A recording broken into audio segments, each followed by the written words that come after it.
Hi, everyone. Can you hear me okay? All right, so I'm not by myself. I'm here with all our friends. And we've had a kind of catastrophic tech failure, so we're going to make this work. Okay, can you hear us? Yep, you're coming across loud and clear. Second row. I was gonna say I can see them.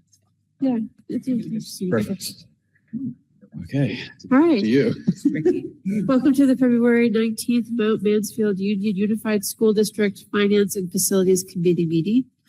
I'll go over the agenda and then we'll get started. Thank you for your patience. First, we'll have public comment and then the Deborah Rawson Library Facilities presentation, followed by the FY26 Bus Purchase. And then something we've been waiting for, the FY27 Budget Presentation. We'll approve previous meeting minutes from January 15th, approve the January warrants and other business, and adjourn. So we'll start with this. Does anybody have any community comments? I would recommend if you have a community comment related to the budget, can we take some questions at the end of the presentation? Save it for there, but if anybody has any other comments for the community. Okay, we're ready to hear from the Rawson Library presentation. Perfect, and I'll give you a little lead in if that's okay. That's fine. Do we need to come into Yeah, so if you don't mind joining us up at the table. Don't mind. It's like dinner. Yeah. First, I have a librarian joke. Please. Do you know why the librarian got kicked off the flight? It's overbooked. Sorry. Okay. I can't help myself. Okay. So we've been in communication with our friends at the library who've been exploring expansion. I've talked with Phil Graff, who's our facility director, and Phil has reviewed what has been shared with us, and he and I are both in support of the plan. There's a couple questions I got from him that he'll follow up with you on, which are really more about an existing drainage line that he feels like is easily considered. But other than that, there's no major conflict between any conceivable future use of the land by the schools. And so this is just an opportunity to share with the Finance and Facilities Committee and I think generate some excitement. Thank you very much for agreeing to see us again. Did you happen to share the email which had the basic outline of what we wanted? I just wanted to know where to start. So we have that. Actually, we've been from even them here, our architects. We've been Holly and Abby, who is the youth director. They've been working close with Women That Peer to also start adjusting some of the plans themselves to get a little more concrete, because right now these are just general plans and they wanted to know where exactly what direction we want to go. And of course our main concern is we don't want to do any harm to any of the land that's over there, that all the work that's already been done there, but we do want to see where we can expand and how much more we could get. Of course, when it comes to financing, we'd love to shoot for the moon, but we know realistically, hopefully what we could get and could go for. So there are some of the two proposals that I did share that you see. There's a new one that's slightly different. Well, actually, since those two, we've had two more. So Yeah. Basically, it's probably going to address the concerns that he had. The drainage issue, yeah. Yeah. So the building doesn't have the little wing diagonal anymore. It's more of a square shape. And Kelly, our architect, is very aware of the sewer lines and the leach fields. And so she's moved. There's a certain space that has to be, and so she's moved the building so it doesn't impact that anymore. Perfect. So I think my understanding from your request was just to be able to share that information. We have the plan that you shared with me linked on the agenda.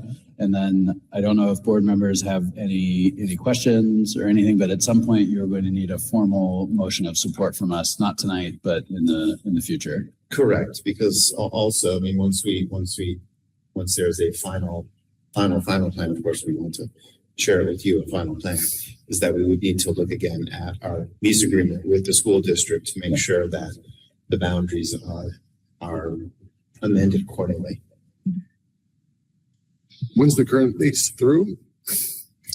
That's a good question. Forever. So I thought it was like 100-year lease or 99 years. That's the Yes. 99. And it was built in 1998, so there's a few years left. Okay.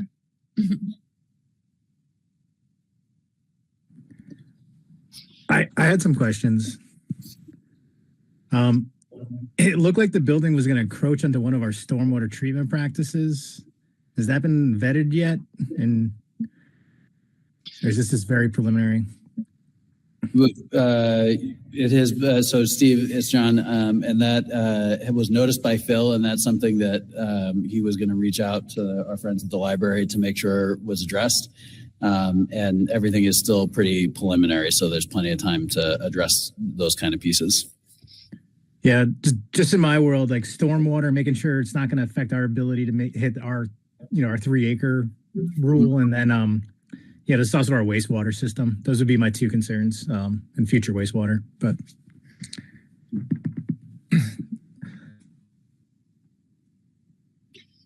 There was also, I know, on that campus, some talk about other parties being interested in future wastewater. Is that? Yeah, so on the other side of the campus, underneath the Browns River athletic fields, there's interest right now from a group involving members of the town of Jericho who are looking at potential wastewater treatment options under the fields for future like village center style development, mixed use development in that area. But that's even more preliminary in its stages. But they've been in touch, and Phil is actually in touch with them about the feasibility of that area, especially given the high water table over there. But that is the other side of the No campus. impact. Yep. No problem.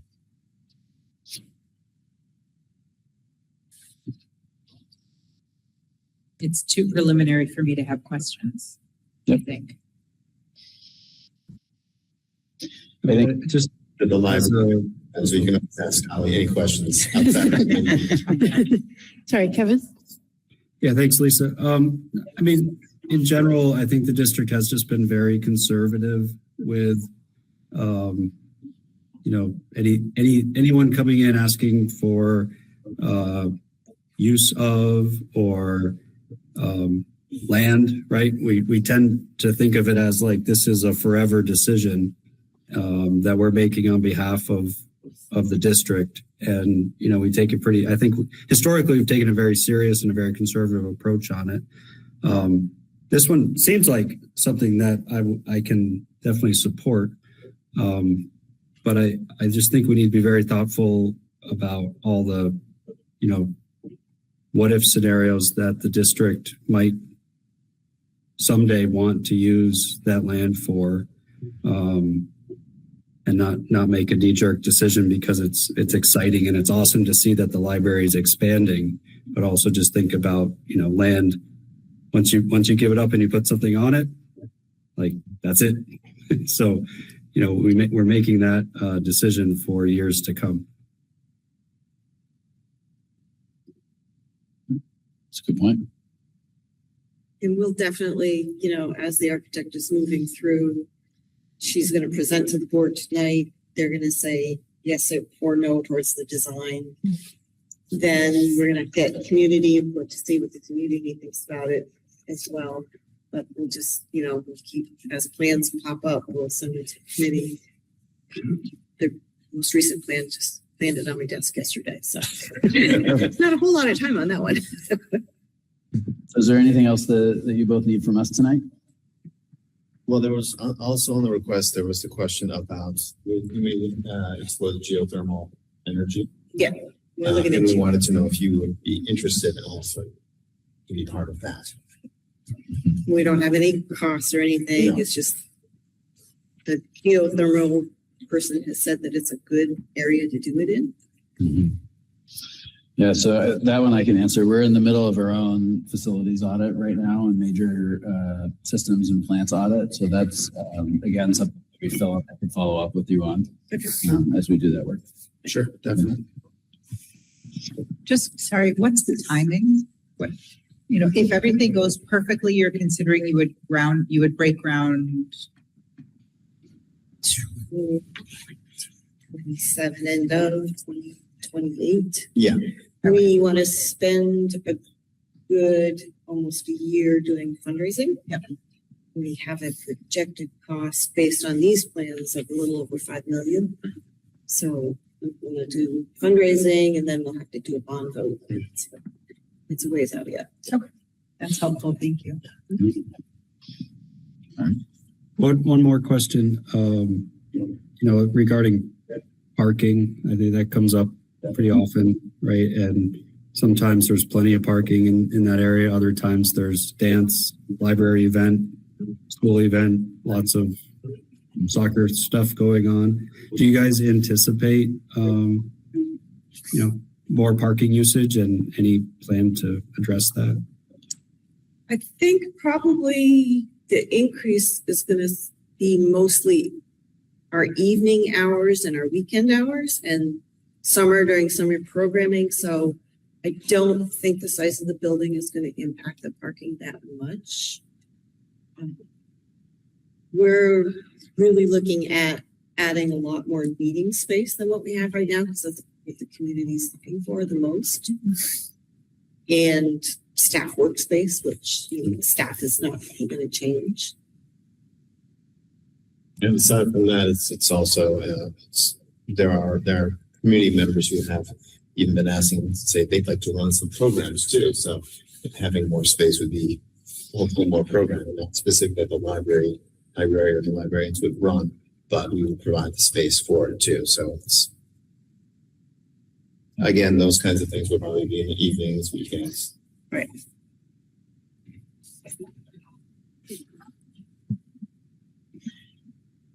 Okay. We look forward to seeing more plans. Thank you. Great. Sorry, Steve, you have one last question? Well, are you guys gonna have to expand your septic system? Do you know yet? We don't know yet. It's going to depend on the size of the building, how many bathrooms we're required to add.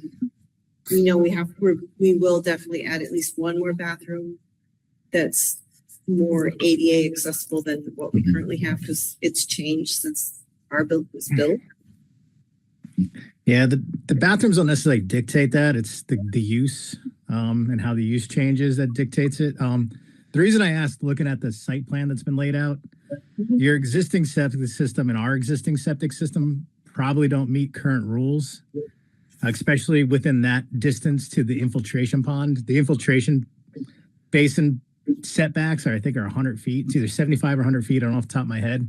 And it doesn't look like that's available. So you may want to vet those things early on just to see before you spend too much money on architecture and. Yeah, the footprint has actually changed. So she knows she needs to be 200 feet away. And so the building from what the plans that you got has changed quite a bit so that it doesn't impact that. Okay. So Anyway. after our meeting tonight, when these plans are presented to us and we know our way forward, I believe we should be able to share that plan. We'll send them on to you. We'll send it on to you, John, and you can forward it on to the committee. Sounds great. So you were just looking today to make sure that there wasn't a heck no from the board before Right. you put moving forward. Correct. Okay. All right. Sounds good. Thanks, guys. Thank you. Thank you.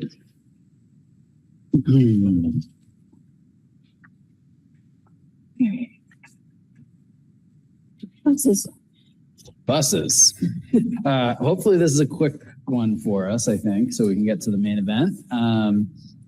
We talked at the last board meeting about a desire for the district to explore alternate transportation vehicles and systems. So we have several areas in the district with very low route density. So we have long distances between kids and those kids end up when we use, most of our buses are the same size or very close in size. We end up with the tail ends being very long on some routes. And then when we have route disruptions like we're currently experiencing, it ends up being catastrophic for those outlying areas. So mostly one of the routes that runs through this part of Jericho and Underhill, through Huntington, and through one part of Bolton. So Aaron Little, our transportation director, has looked into and has come up with a viable option that we want to pilot. And that involves the purchase of 2 multi-use activity buses. So these are driver plus 14 individuals. For passengers, they do not require the use of a CDL on behalf of the driver, which is a challenge that we face. Because getting people through CDL training actually takes a very long period of time. So when we have a driver shortage like right now, even when we get a good pool of people, we are best case scenario 12 weeks out from getting those people driving buses. We also have a need right now to replace some of the vans that we use for specialized transportation when students have mobility issues or special ed needs. And so the cost is greater to do these multi-purpose activity buses versus the vans, but these buses would give us flexibility to respond to route issues in the future. So you have before you tonight a proposal to select W.C. Cressy and their bid for 2 buses at $198,864, and they could actually meet our delivery time frame. Is it attached to the agenda? It should be. There's another document. Another document besides the agenda? Yeah. I can pull it over here. So you You can also have my hard copies. Thanks. So they were the only, so their price was actually the best out of all the responses, and they are able to meet our requested delivery date, which the other providers were not able to do. They are an existing vendor for the school district, and so we have a good relationship with them.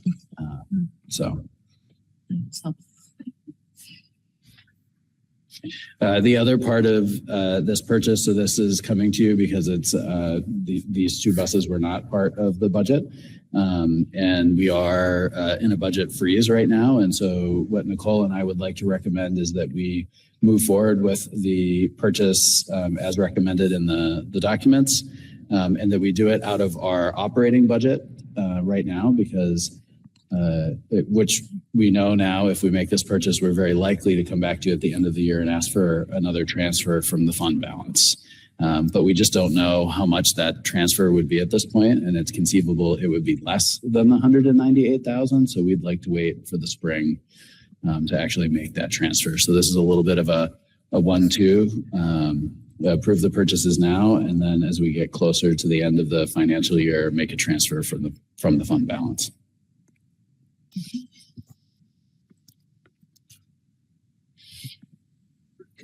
Questions?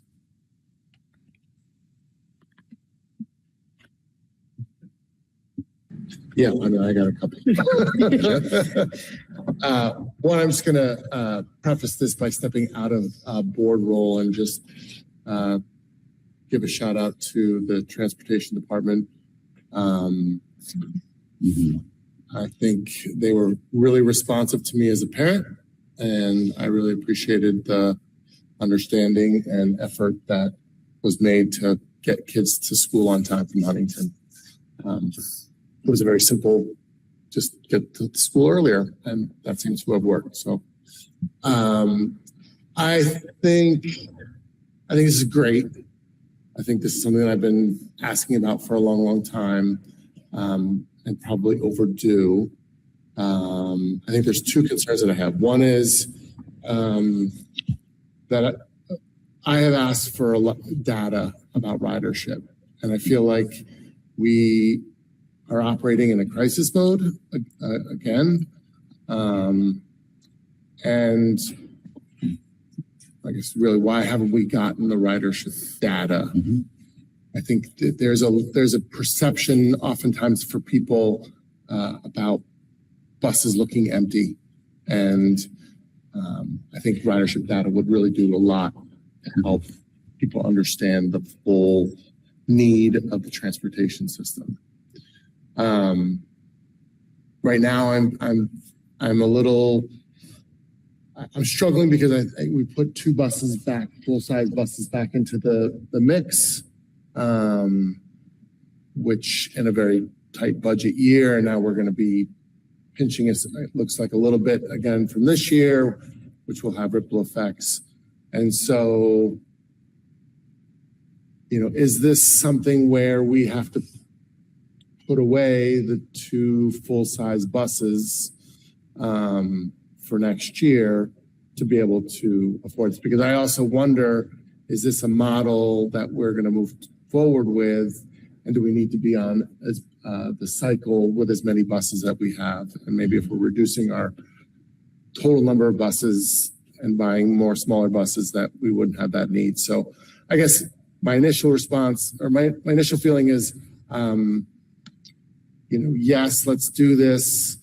And I think we need to look at the purchase of two big buses next year in the budget, whether or not that comes out. Mm-hmm.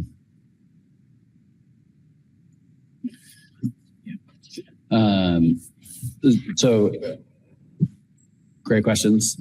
There were early questions, but No, I mean, but they are, and I think the data on ridership is important, and I think we can't give you the level of data that you want right now. I feel so much closer to you than I know. But we can't give you that data right now because the people who normally do the collecting and work behind that data are actually driving buses every day, right? And so, right, and we've been stuck in that pattern all year. And it's been the same thing with the mechanics, right? Like we have just been strapped nonstop in the transportation department. And so some of the staffing changes we've made are going to set us up to actually collect that data, hopefully this spring. I can tell you, Aaron and I would view the use of these these are an investment in the ability to respond flexibly to anything that comes in the future for us. And I don't know that it will eliminate the need for future bus purchases, the larger buses at this point, but it would eliminate the need for two van purchases that are in the budget as well. So that is at least a small consideration when we think about this. Okay.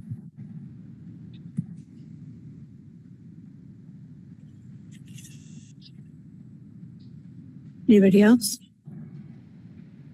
How much money how much of a reserve fund is going to hit the 5-year mark next year? Do we know that number? We're between 700,000 and 800,000. No, I think he's asking about how many would go into that penalty zone. Yeah. How many dollars? Okay. Let me. And then beyond that, like I think having these buses makes sense. I support it. I also think it helps the school potentially vet new drivers before you invest in them with the CDL.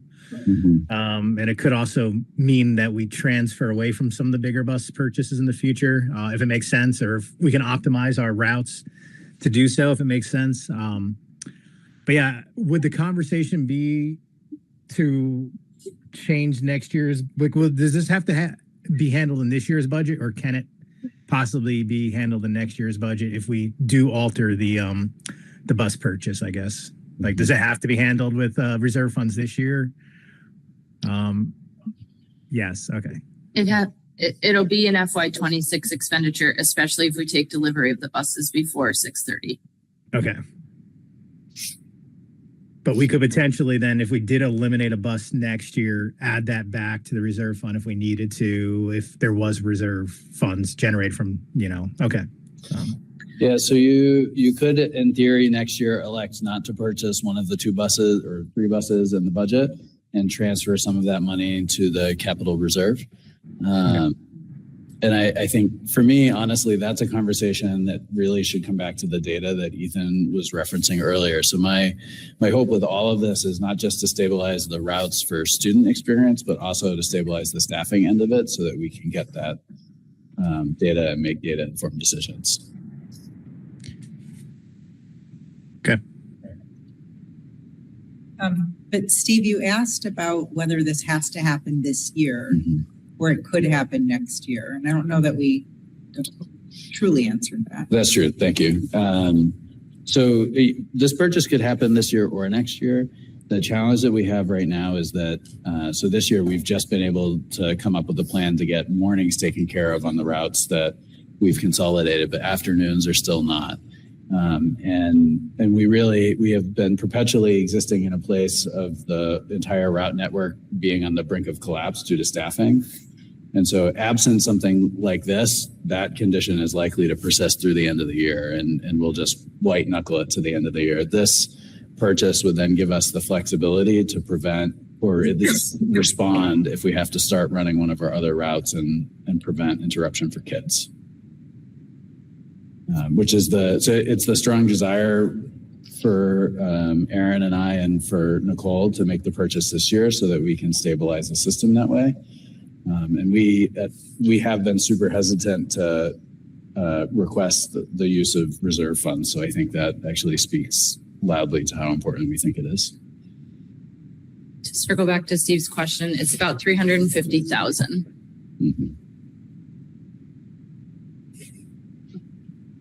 So almost half. Of the remaining. What was Steve's question? Steve's question was about the dollar amount that we'll have to spend out of the reserve fund next year to avoid paying a penalty. And that's that money that's going to age past 5 years. And the answer is 350,000. Okay, I have a question or two. Did you consider leasing or financing these vehicles? We did consider leasing. The challenge is that if we were going to engage a financing mechanism for something like this, I would recommend doing it on some of the facilities work that we would do next year. The interest rates are significantly more favorable than if we were to do it, or the money factor for the lease, than if we were to do it on the buses. Really? Yeah, so some of the facilities work for next year is either ADA related or related to HVAC. And so those are things that we can get. So you can actually lease with the equivalent of a 2% interest rate versus a market rate. Got it.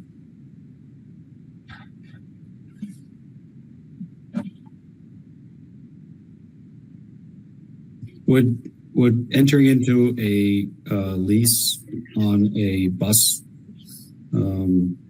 require any kind of special decision? Yeah, that's a good question. So a lease at this dollar value would actually even likely be below the purchasing threshold. I'd have to go back and do the math, Kevin, but it would likely not even require a board vote. But yeah, I'm not remembering the lease values that we had looked at, or the lease prices we had looked at originally. I'd have to check. Okay. I think given it's unplanned, I think it sounds like an unplanned expense in the current fiscal year where already we don't have, any available funds to fund it, but we need it now. It would seem to be that we should seriously consider a lease just to avoid paying outright for the entire bus this year and spread the cost out over multiple years, even though the total amount paid might be more. At least evaluate that option on the merits of reducing the expense that we'll recognize this year. And I'm sorry that I can't recall the figures off the top of my head. The lease terms were, it was very close to the total purchase amount over the period of years. I think it was a 4-year lease period, which was the reason that we brought it forward in this fashion. Your point about the pain being this year spread out over multiple years is a valid one for sure. I'll be honest, I just remember being really offended actually at the total lease prices. Yeah, but if you run these buses every day, the residual value of the bus after 4 years can't be that much anyway, right? I mean, and then you have the you have that money, the value of that money you haven't spent for 3 years. I mean, I'm not the finance person. I just pretend to be one, of course. But again, if I didn't have the cash and I needed the bus, I would look at leasing, not buying it outright. Mhm. It's a valid point, and I would amend your metaphor a little bit to say it's not so much that you don't have the cash is in the savings account for a rainy day, right? And so, yeah. Right. Otherwise, checks out. To kind of piggyback on Kevin, what is the expected design life for our use? Like, Yeah, so the lease period was 4 years, and it is actually very hard to say the total expected life if we were to purchase it, because we're still we know the use case right now, but when in a perfect world, when we're fully staffed and have CDL drivers on all the bus routes that we need, we know we'll utilize these, but we're not sure if it's more as a van or if it's more in these low route density areas. So that makes it a little hard to model, but basically our worst case scenario was 6.5 to 7 years, and the best case scenario was 10 to 12 years, which is consistent with the lifespan we get out of other vehicles because of the quality of the maintenance that we provide for them. so essentially we get 2 years for free versus a lease option if we purchase now on the worst case scenario. That's right. Okay. Go ahead, yes. So my question is more around the decision making that we're doing. We're telling schools and staff there's no money. Yep. And we're finding $200,000 for equipment. Mhm. And I don't know, I don't have a specific question, but I have a decision-making and messaging question, those two things. And I'd like more information on that. Yeah, that's a good point. So we've done a pretty firm budget freeze this year. And so Nicole and I went, as soon as we announced that, we went and met with all of the principals in each of the schools as a group, so that we were consistent across elementary, middle, and high school ages. And we first started with the list of things that we needed to prioritize funding for. And so, at the high school, you think about things like graduation and athletics and clubs and essential experiments for science classes, pieces like that. Same thing in middle and elementary school. We wanted to make sure we didn't take anything away that was either essential or I kind of use the language, a signature experience, right? Like the fourth grade track meet is one that comes up often. That's not actually an expensive one, but those kinds of things. And so we walled that money off and protected that, and then gave principals a lump of discretionary money to come up with or to address things that they needed to in each of their buildings. So to make sure teachers had essential supplies, that if kids needed materials for something essential, that they got it. But we've had a lot of non-essential purchases not be approved. And it's hard to call them that because, I've had many conversations with teachers who are very attached to a particular way of doing a project or learning experience, and they've had to adapt and be flexible this year. This was the exact dilemma that I had when we were talking about this, is how we've been really good about holding that line. Is this the moment that we say we have to step over it?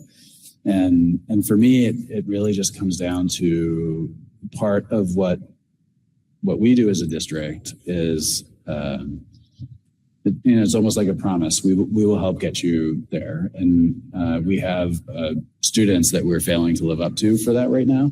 And the community has been super resilient, and staff have been great in trying to troubleshoot and figure things out. But we are in a way that is really inequitable, not providing the same level of transportation to some of our kids. And quite frankly, some of our neediest kids in some cases. And so that combined with the fact that we have some vans that are at end of life, it felt like this would be the time to step over the line and make the purchase this year versus waiting to do the vans in next year's budget. But yeah, maybe Nicole can testify it was not an easy decision for us to land on because of those exact reasons. No, that's helpful because if the student can't be in our facility, it doesn't matter what experience we're offering or not offering. We have to get kids to our buildings, and we have decided that that's a priority for us to transport kids. Some districts don't, but That's right. thank you. Has that conversation come up about level of transportation that the district is willing to provide? It's part of this overarching, and when you say like the system's in a catastrophic or verge of catastrophic failure, that to me says there maybe is more than just replacing vehicles, that there needs to be a wholesale reexamination. Is that? I mean, we've modeled what different things could look like for transportation for us as a district. The challenge is that it would be a dramatic departure. Any of these options would really be a dramatic departure from what we have now. And I think what you see across the state, so I've looked at different districts and the different transportation models that they have out there. You see remarkable differences in attendance the further kids are from their transportation option. And we have really, I call it student engagement, because I feel like attendance and truancy conversations feel a little punitive, but we have great attendance rates at all of our schools. And I think that would suffer, most especially for our vulnerable kids, if we changed the transportation model. So where Aaron and I and the team landed was really around this idea of like, let's figure out how we can do this and do it better versus changing the deliverable. And we think we can. We have some creative ideas. We also have negotiations with the support staff union coming up, and that will, I don't want to get too far down into that, but we have ideas about how to how to address the staffing side of it. And I think at the end of the day, we are still delivering way more transportation at a substantially lower cost than districts around us, which is, I think, doubly impressive given the wide geographic area that we cover.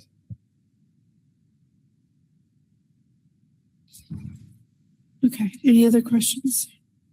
Do we need to vote on this? Okay. So we would vote on this and then, or actually, no, actually it's in your charter. You can vote to approve it. It doesn't need to go to the full board. Okay. Can I get a motion to approve the? I'm just trying to figure out who's an alternate and how many people are voting. Okay. Can I get a motion to approve the purchase of 2 bus vans? So moved. Second. Thank you. Okay. Yeah. Just want to see who should vote. Hold on. I think you're missing one member. Yeah, so Kevin, it's you, not me. We're both alternates, but you can have the vote, or we can share one. I just, if I'm voting, sorry, I was checked out a little bit because I thought I was the alternate, but I'm not like 100% on this just because I have one more question. You talked about using reserve at some point, but you're saying this decision, what the motion that's on the table right now is just to give authority to the administration to purchase the buses. That's all we're deciding right now. We're not deciding how it's going to be funded. Correct. So by giving us authority to purchase right now, it's going to come out of FY26 budget money. And then if we are getting close to running a deficit in the spring, which is likely to happen towards the end of the year, we will come back for some portion of this. We're hoping it's not the whole portion, and request that as a transfer from the fund balance. Okay. And if the committee gives you authority to purchase the 2 buses and you go back and sharpen pencil and say, you know what, maybe an alternative financing is appropriate, you still have permission to buy the buses, right? That's correct. You can always decide how you fund it, how you write the check, that's on the administration to figure out. Well, so Until we have to transfer funds. yes, with an asterisk. So what you would actually be moving to approve is the dollar amount for this right now as a purchase. I could elect to delay that and come back and let you know that we're not purchasing it. We've decided to lease instead or something like that. But the reason I wanted to make clear the fund transfer is likely to happen and we'd go back in the spring for that is because if people said that a fund transfer was in no way possible, or that they were really against any kind of conversation about a potential fund transfer, then we wouldn't move forward with the purchase of the buses.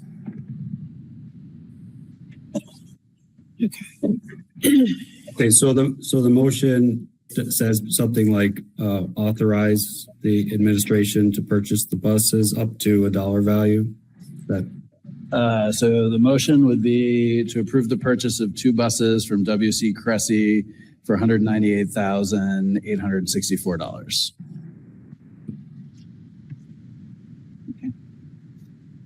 Thank you. John, when are you expecting delivery? So they have guaranteed delivery by April 1st. So we'd get April, May, and June, so 3 months this year. Yeah, so they were pretty confident that they could get it to us maybe even as early as the first or second week in March, but they put the April 1st date on the contract, I'm sure, just to cover themselves, or on the quote. So we could get 3.5 to 4 months potentially. That's right.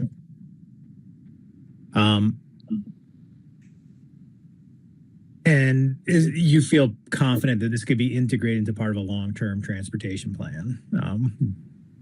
Right. Yeah, absolutely. We'll replace the vans, at least, if nothing else. That's right. When you say that we'll replace the vans, are we taking money out of a budget that we'll be presenting on today? So the number might be less, whatever. So this would reduce the need for van replacement next year. So it would positively impact next year's budget. But we're not changing any numbers in next year's budget because the board already approved it. It's already in. Right. Right. Change it, yeah. What was that amount that was earmarked for vans? I would have to look. I think we have the van and bus purchases commingled as a dollar amount. Okay. So I would have to tease that out. That's something that we may want to tease out if this goes to the next level with the reserve conversation. Mm-hmm. Minimum. 350. So it's 350,000 set aside for buses for next year, or for transport buses and or vans. And historically, we've gotten some pretty good trade values for our buses, so that has helped. So that would be either 2 or 3 full-size buses or 2 buses and a van or 2. Maybe too meansy. Is the general usage of the vans that we currently have now during school hours, not necessarily during transportation hours? In theory, these new buses, Mm-hmm. could be used both for morning and afternoon transport and daily Yes. other needs. Yep. So in all honesty, the vans are overscheduled at this point. We are contracting out currently for transportation because we haven't been able to keep up with demand. It feels like you don't want to leverage the vans for next year, regardless of this decision. We should be looking at this as a separate decision. I think it's separate but related, and I think it's all going to come back to the data piece that we talked about and looking at this. So Jen and team have been working at, because most of the van transportation is special ed related. So they've been looking at not just the usage, but also the scheduling of it and how we can get more efficient with that as well. So there's a lot of data work happening around transportation. Better late than never. Okay. So, you motion? Okay. All right. So I need a new motion to authorize the purchase of 2 buses up to the amount of, from WC Cressy, up to $198,864. Okay. So moved. Okay. Second. Still have discussion. I know, but did we not vote on that last motion? It was just, No, motion wasn't made. I don't think we. Nobody made it. This is the first time the motion was made. Yeah, it was made, but Yeah, this It is was- made with the correct details, so. right. Okay, any more discussion? Well, actually, I'm sorry if I must have missed it or have forgotten it in the conversation about the buses. I think we would have to either amend the original motion. Now we have two motions on the table. How do we remove a motion? I think Heather, you can withdraw. I withdraw my first motion or the second motion? Which one are we getting rid of?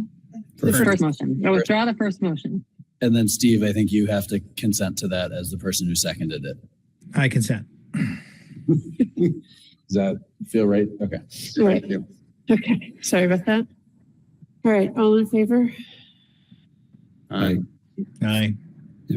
so we should better, we would have amended it to include that wording, but next time. Okay, Robert's rules. I'll bring my cheat sheet next time.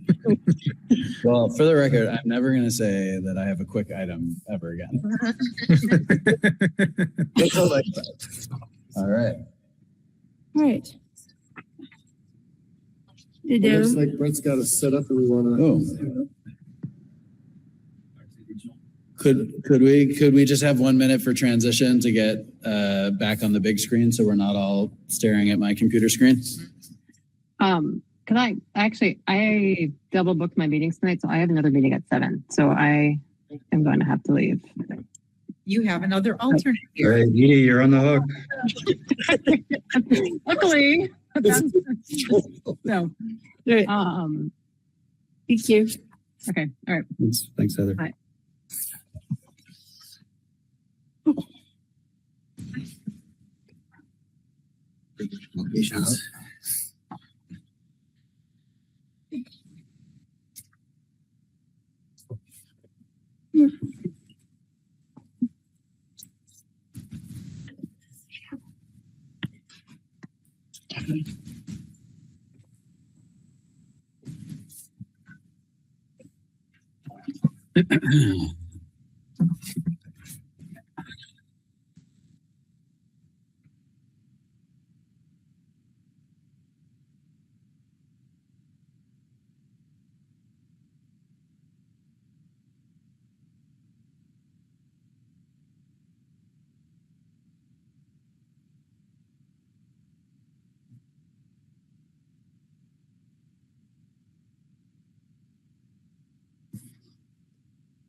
Do we have any members of the public in the room?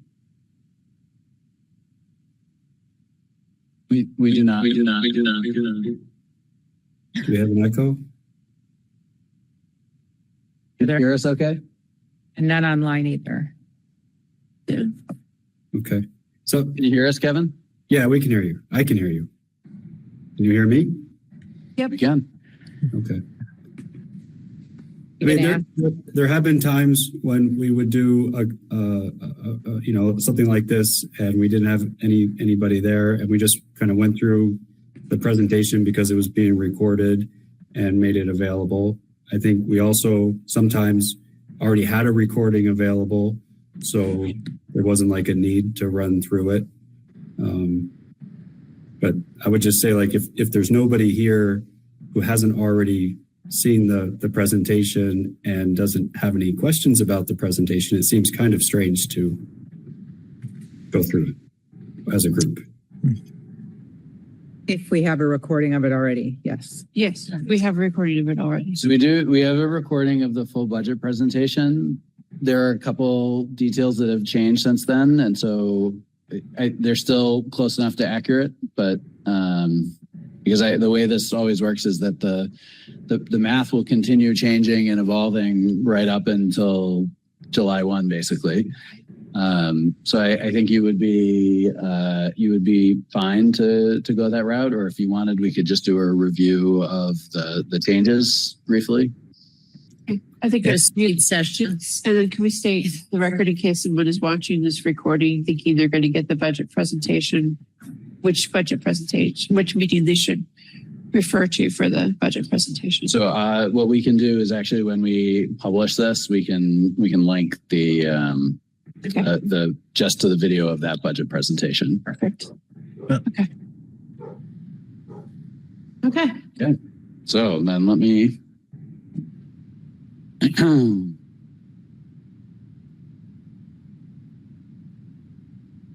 Okay. So I know everybody loves the intro slide. You've seen this a lot before. I am going to skip ahead to where we've had some changes. So this is just a change in the way data is represented. So I had previously shared about the staffing differences between the schools and the way we calculate the percentage of our staffing budget and how it's allocated compared to the state average. But we've had requests to actually show the difference in class size between us and the state. So you can see the blue are our class size averages. So what this shows is that we have more students in our classes on average than other schools in the state. And so that would make us more efficient. From a staffing perspective, you can see we get considerably more efficient than the state, or more efficiency than the state does on the whole from our administrative team. So across the state, 71 is the average number of students per administrators. And for our district, it's 128.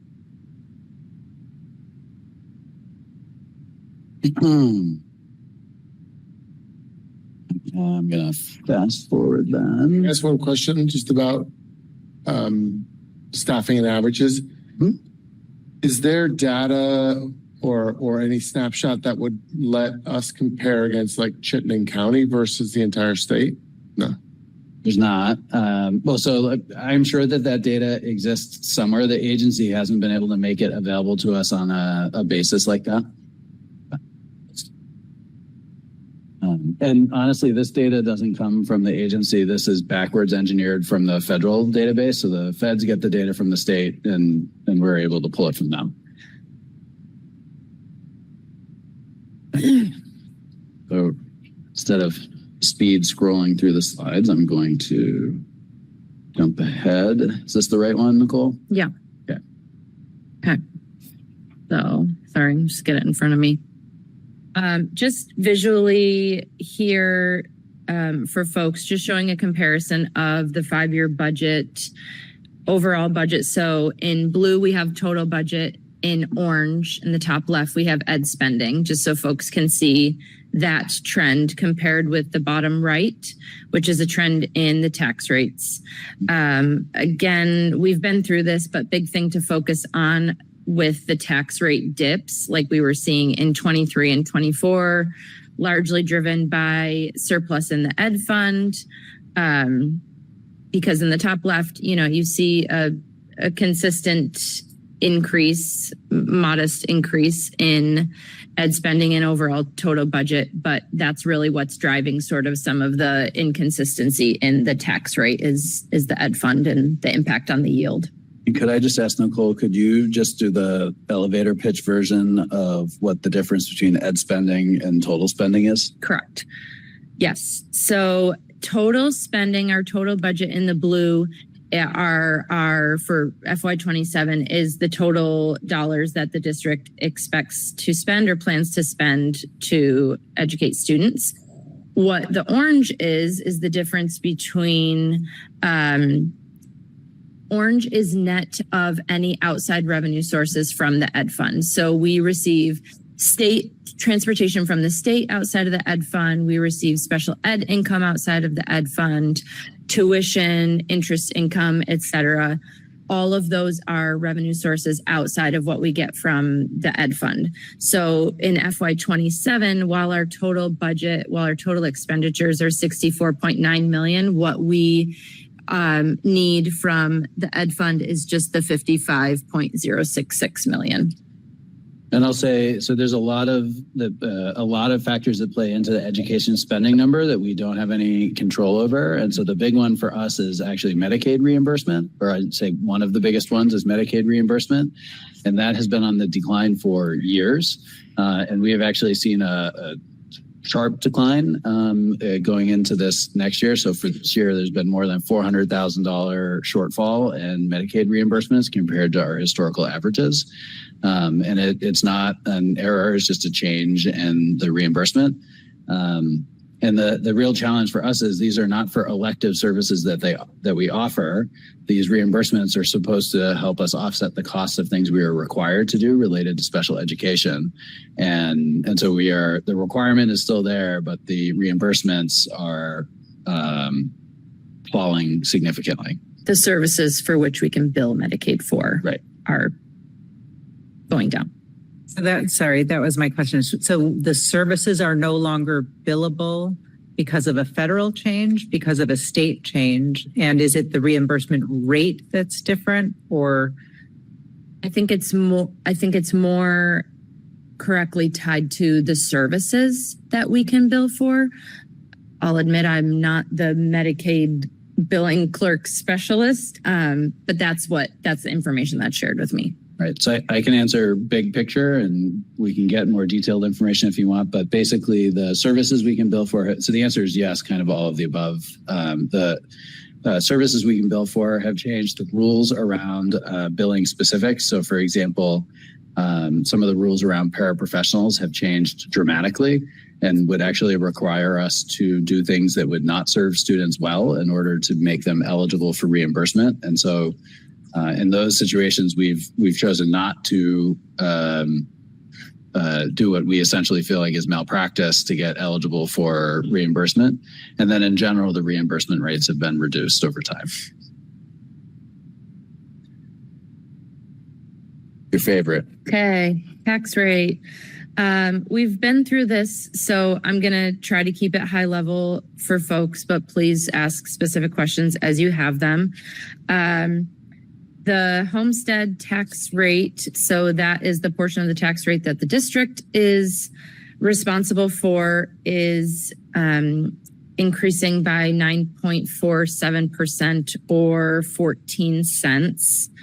In the bottom right, we have provided the chart that folks love with CLA layered in. So we've given the percentage change, the dollar change, and then folks find it really helpful when we provide the dollar change per 100,000. If you listen to this week's episode of the podcast, John talks about why we as a district don't put out a tax rate calculator. So what we encourage folks to do is on your specific tax bill, look at the appraised value of your home as presented by the town. Your assessed value. Assessed value. Thank you.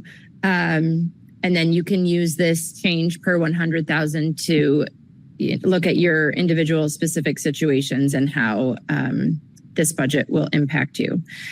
I'm going to re-emphasize what Ethan just said. So these calculations, the dollar change per 100,000 are per $100,000 in your town assessed value. So it's not Zillow value or an assessment or an appraisal people got for a mortgage. It's what the town is actually telling you in your tax bill they value your house at. And that is just super important for people to know if they're watching this. Mm-hmm. And a question we've been getting a lot and why it has a star here is Jericho. So Jericho is currently completing their 26 reappraisal. And Vermont state statute requires that a new CLA be calculated once the new grand list is provided from Jericho to the state. That unfortunately won't be available until probably July. So we of course have to provide information to taxpayers as the CLA currently stands. But there will be a newly calculated CLA at some point in July. And based on the most current information, the best information we have, the most current information we have, and which is really looking at towns in the state that have been reappraised in the last year or two, Jericho is expected to see a tax rate reduction.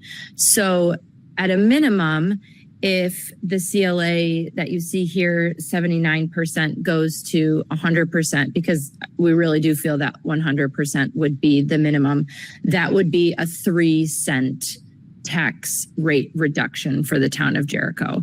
More realistically, that could be somewhere in the 115% range CLA. So that reduction would only go up from there. But it is important to point out to folks who are a little bit nervous about seeing these numbers here and then have a different reappraisal value on their home, that rate will be adjusted and it is expected to go down. And the value of your house is likely to go up. Correct. The total tax increase is likely to be what's here if the state doesn't choose to buy down the rate. So the segue, Edie. So, like, I don't want people to think their taxes aren't going to go up because there's a reappraisal. Like, that's a little misleading. Absolutely. And sorry, we've had this conversation a handful of times in the last couple of days. And that is a point that we made yesterday, again, on the podcast is, yes, the tax rate is expected to go down. The appraised value of your home is very likely to increase. And I think just to, as part of this, so Steve and I were at the select board in Bolton last night. It's a great time. Highly recommend the Bolton Select Board if you have time on Wednesday night. But one of the pieces that we ended up talking about is if we had a 0% increase in our budget for next year, what would these tax rates in the towns look like? And so just as an example, I had Nicole calculate one of these before we were starting. And so it's just top on the list. So Bolton, where we were last night, currently scheduled after CLA for 16.28% increase. And if there was a $0 increase in our budget next year, the rate would still increase by 9.87%. So there's just a nice way of kind of illustrating how much of this is directly attributable to the school budget versus other factors like CLA. Okay, that said, last slide for us tonight, Nicole. Oh, Steve. Oh, go ahead, Steve. Can you email me the new numbers? Because Monday I'm probably going to have to speak in front of the town meeting, and I want to be able to tell them that what the most accurate was. Because the last numbers I had was more like 6%. So I just want to have the most recent before town meeting. I can email those to you. You want to know what those numbers were at a $0 increase. Okay. Yeah. Yep. So, I mean, basically it's almost like 10% now versus 16 point something, which, you know, it's good for people to know what their decision-making process is. Thank you. And yes, our last slide is there's been a lot of talk about the buy down. We've gotten some questions about the buy down. Governor Scott has been quoted discussing potential buy downs somewhere in between $75 and $125 million range. We did put in that the legislature is the body that it ultimately sets the buy down. So we will not know, unfortunately, until after budgets are voted on.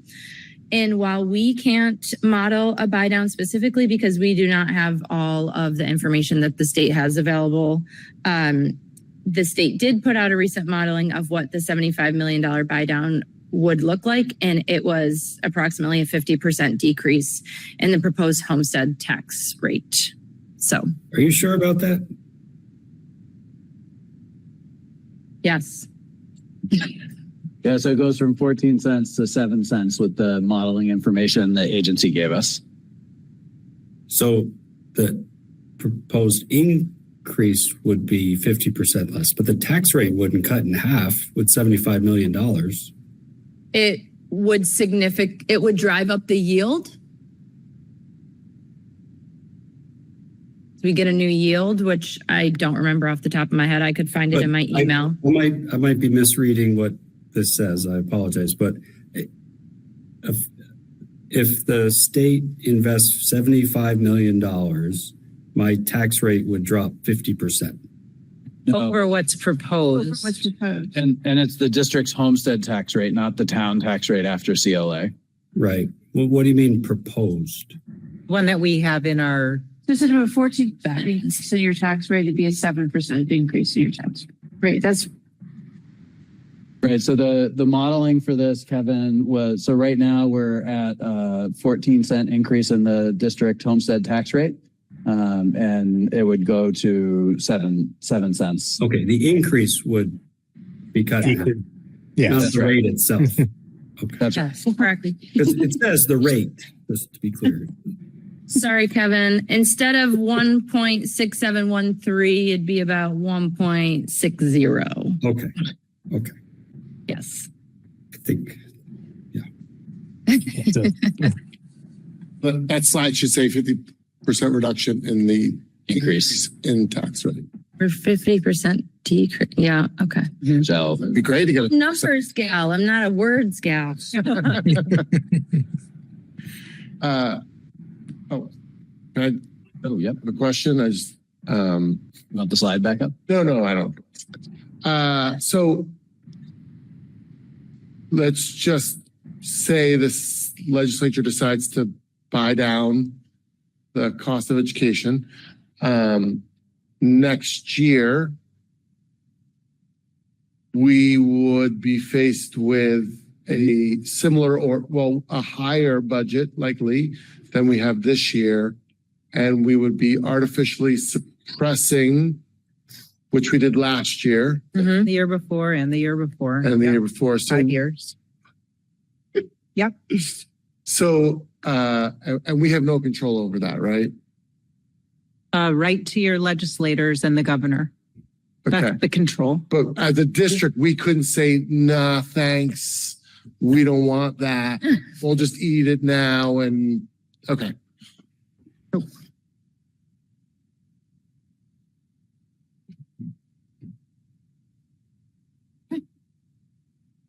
That's all we wrote.